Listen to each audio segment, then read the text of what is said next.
What's your feeling on the Malaysian market right now? I'm so excited.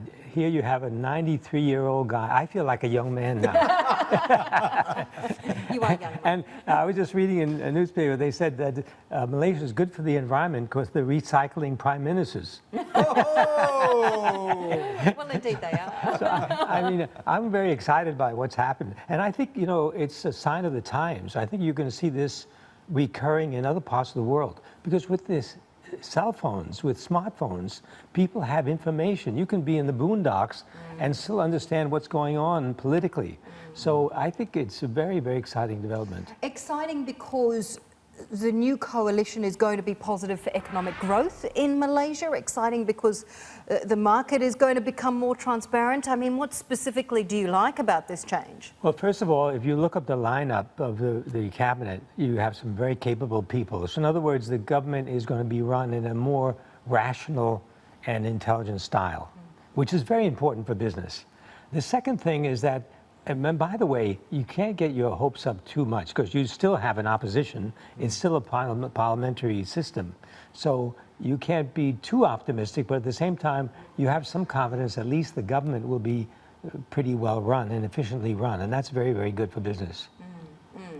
So if you're looking at Malaysia and you're thinking this is a impetus for change, for positive change out there, good for business, is there any specific area that we're watching very closely? I mean, Sri just ran through some of the biggest movers on the market right now, and some of those construction players were down by 25%. Yeah. It's day one. It's day one. Yeah. But is infrastructure necessarily going to be a place to, I suppose, be concerned about, watch very closely, maybe even stay away from, in the light of the uncertainty that this new government creates? Well, if you look at the degree of decline in some of these stocks, if that continues, some of these will begin to look interesting.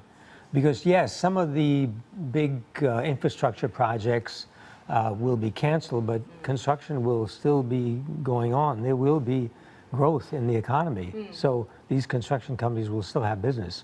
So I think you have to pick and choose. But you have to be careful from the political viewpoint. You know, you got to look at those companies that were in favor of Najib and who were not, and sort of pick and choose from a political viewpoint. Very, very important. The other thing I think is that if the GST is eliminated, which might be politically a good idea, as he said, as we just heard, the consumer stocks will look quite interesting. Still watching? Perfect. Click here to watch another great video from CNBC International. Oh, and don't forget to subscribe. Thanks for watching.